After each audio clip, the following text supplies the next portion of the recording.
پاکستانی عوام کی سلامتی اور تحفظ انتہائی اہم ہے۔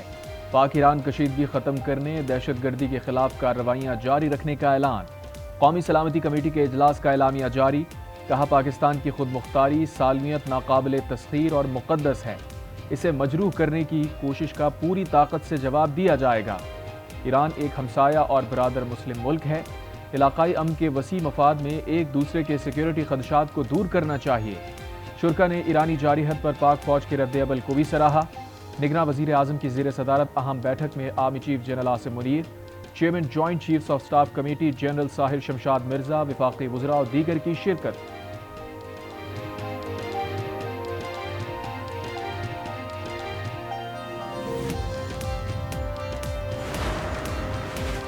ایران اور پاکستان دوست اور برادر ہمسایہ ملک ہیں۔ پاکستان کے لیے ایرانی سفیر رضا امیری وقتم کہتے ہیں، دونوں ممالک نے تاریخی طور پر مشکل اوقات میں ایک دوسرے کا ساتھ دیا۔ ہمارے مشترکہ خطرات اور مفادات ہیں۔ ایران کے لیے پاکستانی سفیر متصر ٹیپو نے کہا، پاکستان نے ہر مشکل صورتحال میں ایران کا ساتھ دیا۔ پاکستان امن و استحکام اور ترقی اور خوشحالی میں ہماری ریڈ لائنز بھی واضح ہیں۔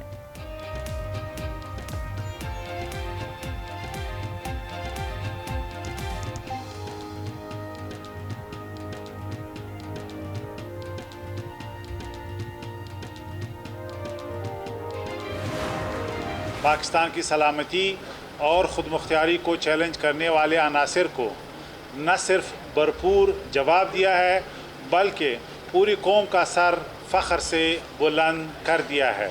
بھارت کے ہاتھوں میں کھیلنے والے پاکستان کے بلوچ بھائیوں کو عام معافی دلوا کر قومی دھارے میں لا رہے ہیں۔ دہشت گرد ایران میں بھارت سے ساز باز کر کے پاکستان کے خلاف سازش کر رہے تھے۔ اسلام آباد میں گمشدہ بلوچوں کی نوٹنکی لگانے والے افراد بھی بری طرح بے نقاب ہو گئے۔ جانا چکزئی کی کوئٹہ میں میڈیا سے گفتگو، کہا مسلح افواج نے ملک کی سلامتی کو چیلنج کرنے والوں کو بھرپور جواب دیا۔ ایران نے پاکستان کے جوابی حملے میں دہشت گردوں کے مرنے کی تصدیق کی۔ بھارت کے ہاتھوں کھیلنے والے بلوچ بھائیوں کو عام معافی دے کر قومی دھارے میں لا رہے ہیں۔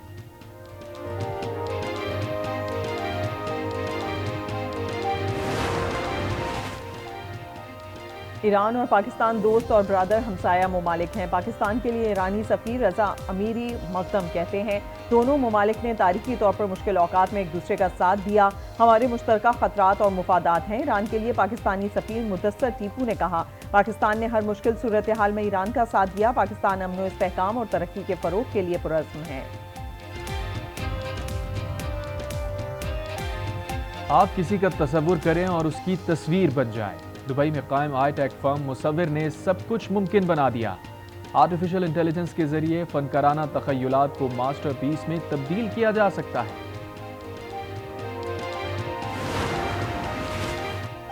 سرد موسم میں سیاسی ماحول گرم، ملک میں بالآخر انتخابی مہم کی ہوا چل پڑی۔ سیاسی جماعتوں کی صف بندی تیز، پیپلز پارٹی کے جلسوں کے بعد متوالے بھی میدان میں آ گئے۔ مختلف شہروں میں جلسے اور ریلیاں، انتخابی دفاتر بھی کھل گئے۔ گلی محلوں میں پارٹی پرچم آویزاں۔ ایک طرف ضیاء الحق کی مسلم لیگ اور دوسری طرف بھٹو کی پیپلز پارٹی ہے۔ میاں صاحب چوتھی بار وزیر اعظم بن کر بھی مجھے کیوں نکالا کا رونا روتے رہیں گے۔ انہیں صرف وزیر اعظم کی کرسی کی فکر ہے۔ Chairman Peoples Party Bilawal Bhutto کا لیاقت پور میں جلسے سے خطاب، شیر عوام کا خون چوستا ہے اور اس کا پیٹ نہیں بھرتا، چوتھی بار وزیر اعظم بن کر پھر عوام کا خون چوسے گا۔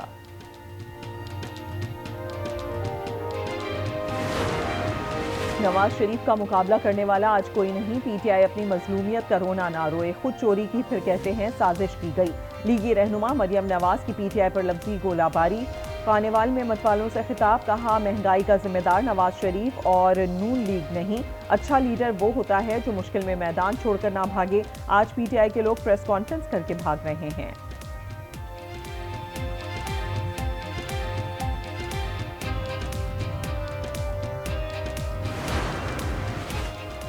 ملکی و معاشی استحکام کے لیے ضروری ہے کہ الیکشن وقت پر ہوں۔ میں نے پچھلی حکومت بھی آزاد امیدواروں کو ساتھ ملا کر بنوائی تھی، اب بھی سب کو ساتھ لے کر چلیں گے۔ آئی پی پی کے سربراہ جہانگیر ترین کی ملتان میں میڈیا سے گفتگو۔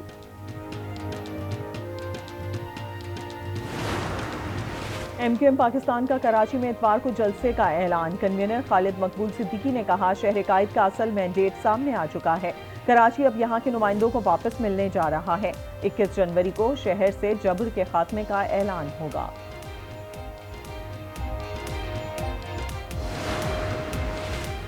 ضابطہ اخلاق کی خلاف ورزی پر الیکشن کمیشن کا ایکشن۔ پی بی 7 کے امیدوار نور محمد دمڑ پر 40,000 جرمانہ، پی کے 58 کے امیدوار ذوالفقار خان پر 25، پی کے 54 کے امیدوار گوہر علی پر 10,000 کا جرمانہ۔ سوات اور مردان میں بھی امیدواروں پر جرمانے۔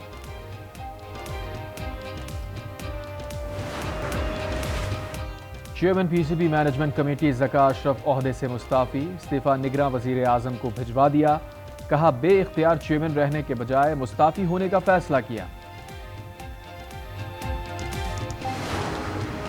بانی پی ٹی آئی کے خلاف جیل میں سائفر ٹرائل کالعدم قرار دینے کا فیصلہ چیلنج، وفاقی حکومت نے سپریم کورٹ میں درخواست دائر کر دی۔ اسلام آباد ہائی کورٹ کے پاس خصوصی عدالت کی حیثیت ختم کرنے کا اختیار نہیں، عدالت نے حقائق کا درست جائزہ نہیں لیا۔ 21 نومبر کا فیصلہ کالعدم قرار دیا جائے۔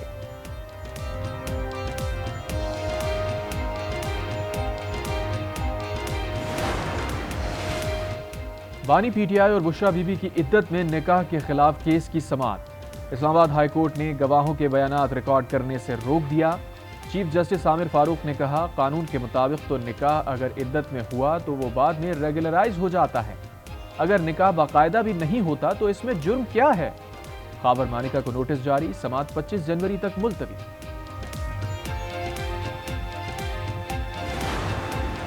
فیصل آباد سے پی ٹی آئی کے امیدوار اور سابق صوبائی وزیر خیال احمد کاسٹرو سیشن کورٹ کے باہر سے گرفتار۔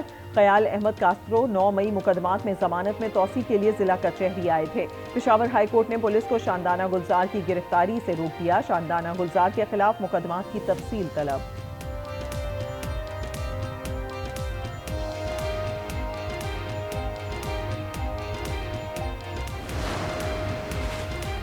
کے الیکٹرک کو 20 سال کے لیے نیا لائسنس جاری، power supply and distribution licence کی تجدید کے بعد مزید کام کرنے کی اجازت مل گئی۔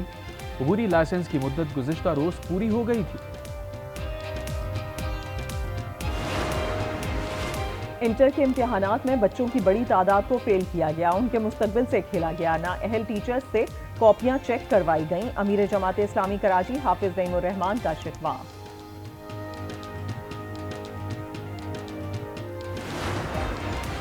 مردان میں دکان کے تنازع پر فائرنگ سے 3 سگے بھائی جاں بحق، 2 افراد زخمی، مقدمہ درج۔ گجرانوالہ کے علاقے گودلاوالا میں 2 گروپوں میں فائرنگ، پولیس اہلکار سمیت 3 افراد جاں بحق۔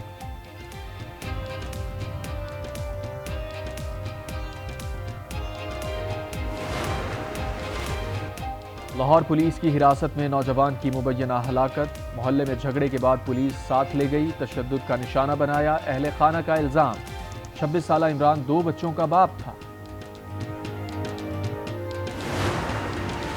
باجوڑ میں فائرنگ سے زخمی polio coordinator doctor Abdulrahman Peshawar میں جل بسے، نامعلوم افراد نے انہیں گزشتہ صبح فائرنگ کا نشانہ بنایا تھا، زخمی اہلکار کا علاج جاری۔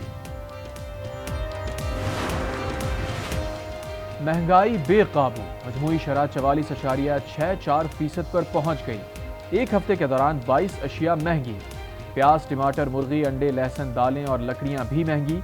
ایل پی جی کی قیمت میں مزید 10 روپے فی کلو اضافہ، گیس کی عدم دستیابی کے باعث صارفین مہنگی ایل پی جی خریدنے پر مجبور۔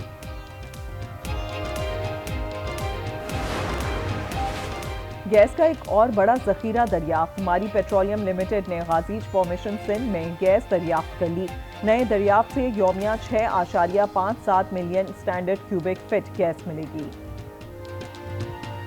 وادی مہران میں بیٹیوں کو شادی پر رلی دینے کی روایت برقرار، سندھ کی ثقافت رلی کے منفرد رنگ، گھریلو دستکاری، کشیدہ کاری میں سخت محنت لگتی ہے، کئی دنوں کی محنت کے بعد صرف 300 روپے ملتے ہیں، خواتین کا شکوہ۔